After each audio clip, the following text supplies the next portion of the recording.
السلام علیکم ناظرین، میں محمد اسلم حسین سیاست کی عالمی خبروں میں آپ سب کا استقبال کرتا ہوں۔ امریکہ کے صدر ڈونلڈ ٹرمپ نے یہ یقین ظاہر کیا ہے کہ ڈنمارک کی مخالفت کے باوجود ان کا ملک گرین لینڈ پر کنٹرول حاصل کرنے میں کامیاب ہوگا۔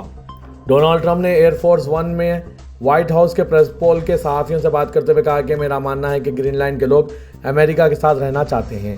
انہوں نے امریکہ میں ٹک ٹاک کے مستقبل پر بھی بات کی۔ ٹرمپ کے مطابق بہت سے لوگ ان کے ساتھ اس پلیٹ فارم کو حاصل کرنے کے امکانات پر گفتگو کر رہے ہیں، لیکن وہ تقریباً 30 دنوں میں اس پر حتمی فیصلہ کرنے کا ارادہ رکھتے ہیں۔ ڈونلڈ ٹرمپ نے اس خواہش کا اظہار کیا ہے کہ اردن، مصر اور دیگر عرب ممالک مزید فلسطینی پناہ گزینوں کو قبول کریں، جس کا ممکنہ مقصد غزہ کو مکمل خالی کرنے کے لیے کافی آبادی کو باہر منتقل کرنا ہے تاکہ جنگ زدہ علاقے میں ایک نیا آغاز کیا جائے۔ فورس ون میں سوار صحافیوں کے ساتھ 20 منٹ کے سوال و جواب کے سیشن کے دوران ٹرمپ نے یہ بھی کہا کہ انہوں نے اسرائیل کو 2000 پاؤنڈ بم بھیجنے پر اپنے پیشرو صدر جو بائیڈن کی پابندی ختم کر دی۔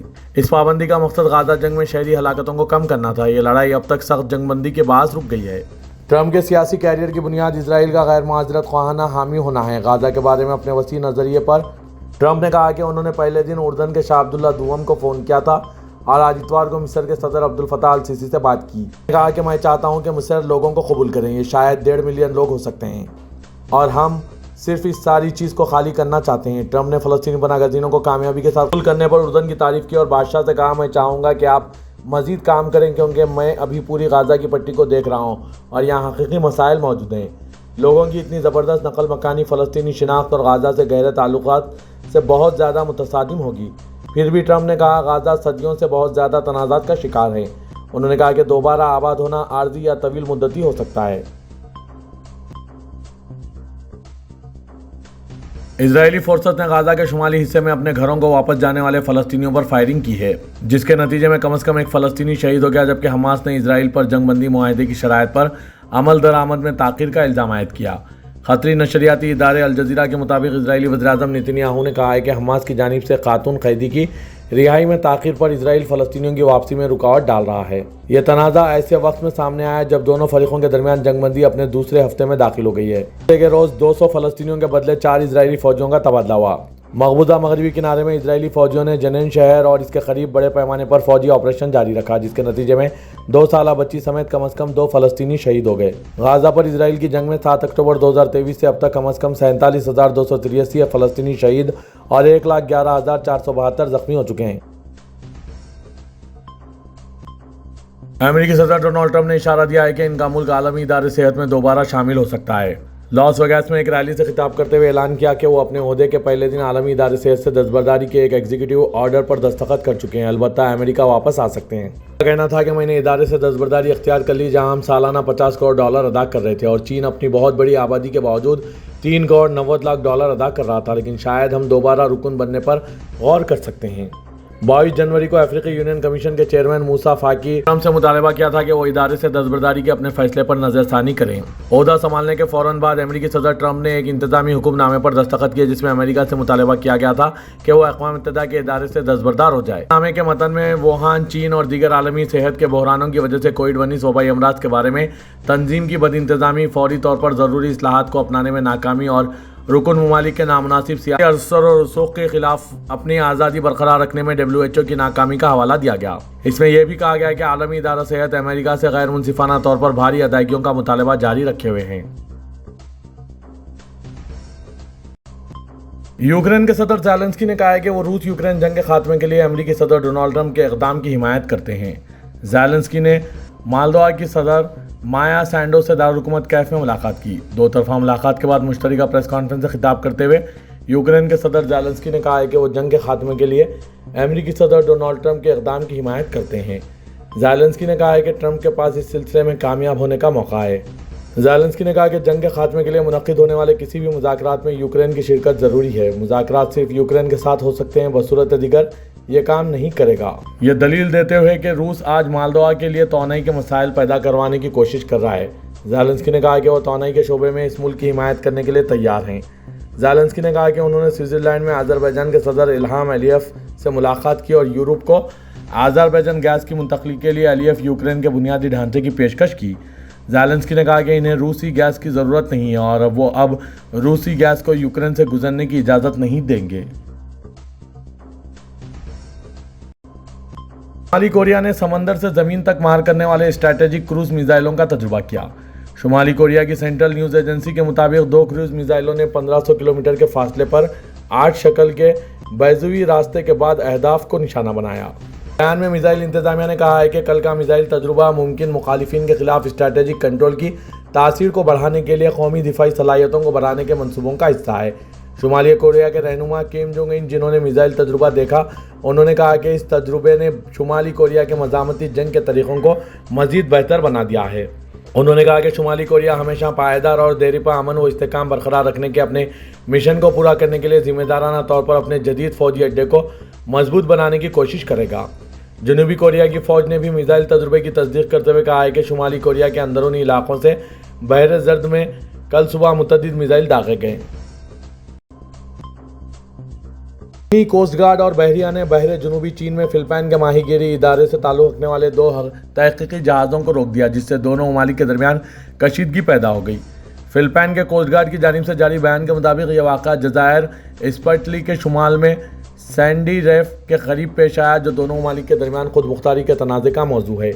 جب چینی کوسٹ گارڈ کے جہاز تحقیقی مقاصد کے لیے علاقے میں سفر کرنے والے فلپائن کے 2 جہازوں کے قریب پہنچے تو چینی بحریہ کے ہیلی کاپٹر نے جزیرے سے ریت کے نمونے جمع کرنے کے لیے جہاز سے روانہ ہونے والی 2 کشتیوں کے اوپر پرواز کی، جس سے تحقیقی مشن کو روک دیا گیا۔ چینی کوسٹ گارڈ کی جانب سے جاری بیان میں کہا گیا کہ فلپائن کے 2 بحری جہازوں کو غیر قانونی طور پر علاقے میں داخل ہونے سے روکا گیا اور ریت پر لنگر انداز ہونے اور نمونے جمع کرنے کی کوشش کرنے والی گاڑیوں کو بھی خبردار کیا۔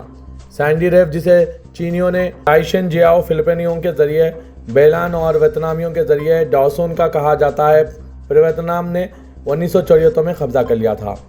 یہ ریف گزشتہ 25 سالوں میں کسی بھی ملک کے مکمل کنٹرول میں نہیں ہے۔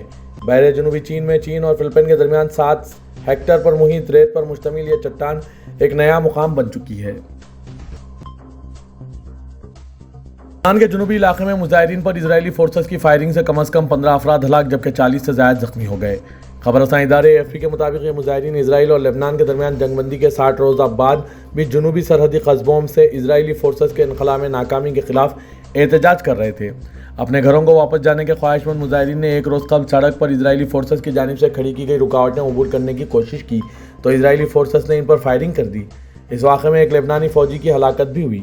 AFP کے مطابق مظاہرین میں سے بعض نے ہاتھوں میں حزب اللہ کے پرچم تھام رکھے تھے اور انہوں نے سرحدی علاقے میں واقع قصبوں میں داخل ہونے کی کوشش کی۔ یہ مظاہرین 60 دن کی ڈیڈ لائن گزر جانے کے باوجود اسرائیلی فوج کے انخلا میں ناکامی کے خلاف احتجاج کر رہے تھے۔ گزشتہ سال نومبر کے اواخر میں ہوئے جنگ بندی معاہدے کے تحت لبنان کے جنوبی علاقوں کو 60 دنوں میں اسرائیلی فورسز نے خالی کرنا تھا اور یہاں اقوام متحدہ کے امن مشن تعینات ہونا تھا۔ دوسری جانب اسرائیل کا کہنا ہے کہ جب تک لبنان کی فوج ان سرحدی علاقوں میں تعینات نہیں ہوتی، انہیں وہاں رکنا پڑے گا تاکہ اس بات کو یقینی بنایا جا سکے کہ حزب اللہ ان علاقوں میں اپنے عسکری ٹھکانے نہ بنائیں۔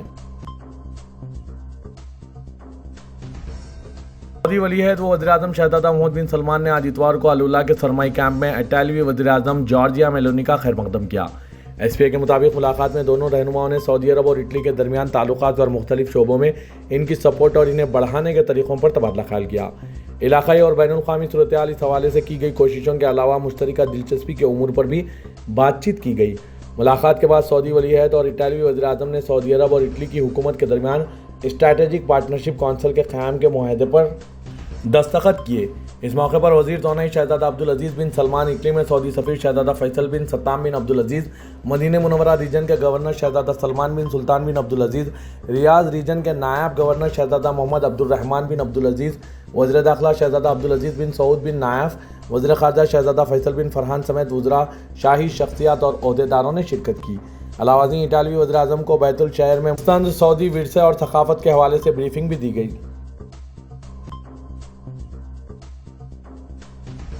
سعودی عرب کے فرمان روا شاہ سلمان بن عبدالعزیز اور ولی عہد شہزادہ محمد بن سلمان نے آج اتوار 26 جنوری کو ہندوستان کے یوم جمہوریہ پر صدر دروپدی مرمو کو مبارکباد پیش کی۔ SPA کے مطابق شاہ سلمان بن عبدالعزیز اور ولی عہد شہزادہ محمد بن سلمان نے اتوار کو الگ الگ پیغامات بھیجے ہیں۔ شاہ سلمان نے اپنے پیغام میں ہندوستانی صدر کی اچھی صحت، خوشی، انڈیا کی حکومت و عوام کی مسلسل ترقی اور خوشحالی کی خواہش کا اظہار کیا۔ ولی عہد شہزادہ محمد بن سلمان نے بھی اپنے پیغام میں انڈیا کی حکومت اور عوام کی مسلسل ترقی اور خوشحالی کی خواہش ظاہر کی۔ محرم شریفین گیسٹ پروگرام کے ایک حصے کے طور پر شاہی مہمانوں کے تیسرے گروپ نے ہفتے کو کنگ فہد قرآن کمپلیکس مدینے کے تاریخی اور مذہبی مقامات کا دورہ کیا۔ سعودی خبررساں ایجنسی ایس پی اے کے مطابق شاہی ضیافت میں عمرہ کرنے والے تیسرے گروپ میں 250 افراد شامل ہیں۔ ان کا تعلق 18 افریقی ملکوں سے ہے۔ شاہی مہمان مصر، مراکش، تیونس، الجزائر، Mali, Senegal, Cameroon, Chad, Kenya, Nigeria, Uganda, جنوبی افریقہ، ایتھوپیا، موریشس، موریٹانیا سے پہنچے۔ مہمانوں نے مدینہ منورہ میں موجود اسلامی تاریخی مقامات کی زیارت کی، جنگ احد کے مقام اور احد شہداء اسکوائر کا دورہ کیا، مسجد قباء میں نماز ادا کی۔ سعودی وزارت خارجہ نے مغربی سوڈان کے شہر الفاشر میں واقع سعودی اسپتال پر حملے کی شدید مذمت کی۔ سعودی پریس ایجنسی کے مطابق سعودی اسپتال پر حملے کے نتیجے میں متعدد افراد ہلاک اور زخمی ہوئے ہیں۔ سعودی وزارت خارجہ نے اعلامیہ میں کہا ہے کہ یہ واقعہ بین الاقوامی قانون اور عالمی انسانی حقوق کی سرعی خلاف ورزی ہے۔ وزارت خارجہ نے ان خلاف ورزیوں کو مسترد کرنے کا اعادہ کیا اور اس بات پر زور دیا ہے کہ صحت اور انسانی شعبوں میں کام کرنے والے کارکنوں کو تحفظ فراہم کیا جائے۔ وزارت خارجہ نے صبر و تحمل کا مظاہرہ کرنے، عام شہریوں کو نشانہ بنانے سے گریز کرنے اور اپریل 2023 کو جدہ اعلامیہ یعنی سوڈان میں شہریوں کے تحفظ کا معاہدے پر عمل درآمد کی اہمیت پر زور دیا۔ وزارت نے ہلاک ہونے والوں کے اہل خانہ سے دلی تعزیت اور ہمدردی کا اظہار کرتے ہوئے زخمیوں کی جلد صحت یابی کی امید ظاہر کی۔ سعودی عرب کی بجلی کمپنی نے کہا ہے کہ جیزان، نجران اور عسیر میں بجلی کی 100% بحالی ہو چکی ہے۔ سبق ویب سائٹ کے مطابق بجلی کمپنی نے کہا ہے کہ کل رات سے بجلی کی بحالی کا عمل جزوی طور پر شروع ہو چکا تھا۔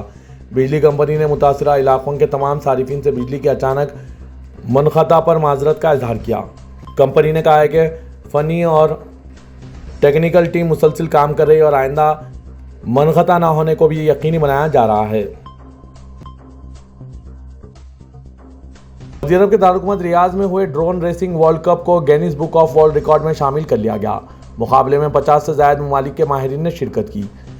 سعودی عرب کی press agency S P A کے مطابق ریاض سیزن کے تحت مقابلے کا اہتمام Saudi federation for cyber security, programming and drones اور international federation of air sports کی جانب سے مشترکہ طور پر کیا گیا تھا، جس میں 140 سے زائد ڈرونز پائلٹس نے شرکت کی۔ اختتامی راؤنڈ کے لیے 64 ڈرون پائلٹس نے کوالیفائی کیا، جبکہ پہلے 3 پوزیشنز میں سے کورین ڈرون پائلٹ میشن کوم نے پہلی پوزیشن حاصل کی۔ انہیں ریاض سیزن کے ڈرون کپ کا حقدار قرار دیتے ہوئے 3,75,000 ریال کا نقد انعام بھی دیا گیا۔ افغانستان اور ایران کے درمیان قربت دیکھی جا رہی ہے۔ طالبان کے سینئر حکام نے آج اتوار کو ایرانی وزیر خارجہ عباس عراقچی سے ملاقات کی۔ سرحدی کشیدگی، ایران میں افغان مہاجرین کے ساتھ سلوک اور پانی کے مسائل پر بات چیت ہوئی۔ اس سے پہلے ایرانی وزیر خارجہ نے 2017 میں افغانستان کا دورہ کیا تھا۔ تب افغانستان میں طالبان کی حکومت نہیں تھی۔ 2021 میں طالبان کی حکومت آنے کے بعد ایرانی وزیر خارجہ کا یہ پہلا دورہ ہے۔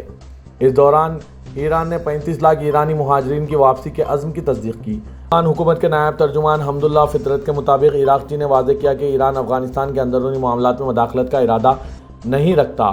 افغان حکومت نے ایک بیان میں کہا کہ ایرانی وزیر خارجہ نے دریائے ہلمند کے پانی کے معاہدے پر مکمل عمل درآمد پر بھی زور دیا، جو دونوں ممالک کے درمیان آبی وسائل کے مشترکہ استعمال کے کنٹرول کرتا ہے۔ پاکستانی وزیر داخلہ محسن نقوی نے کہا ہے کہ انہوں نے اپنے دورے امریکہ کے دوران چین کے خلاف کسی تقریب میں شرکت نہیں کی۔ سرکاری خبررساں ادارے APP کے مطابق امریکہ میں گفتگو کرتے ہوئے محسن نقوی کا کہنا تھا کہ مخالفین اس حوالے سے زہریلا پروپیگنڈا کر رہے ہیں۔ نوجوانوں کی تقریب میں شرکت کی تھی، اس کو پروپیگنڈا کر کے غلط رنگ دیا گیا۔ ایسے پروپیگنڈے سے کوئی فرق نہیں پڑتا، میں کسی بھی اینٹی چائنا فنکشن میں شامل نہیں ہوا۔ انہوں نے کہا کہ میرے دورے کا مقصد امریکہ کے سیاستدانوں سے مل کر دہشت گردی کے خلاف ایک مؤثر پلان بنانا ہے۔ انہوں نے اس بات پر زور دیا کہ دہشت گردی صرف پاکستان کی لڑائی نہیں، یہ سب کی مشترکہ لڑائی ہے۔ محسن نقوی نے کہا کہ پاکستان کے خلاف جو بھی ہتھیار اٹھائے گا، اس سے آہنی ہاتھوں سے نمٹا جائے گا۔ وزیر داخلہ نے کہا کہ امریکہ کے ایوان نمائندگان کو پاکستان کے خلاف اکسایا جا رہا ہے۔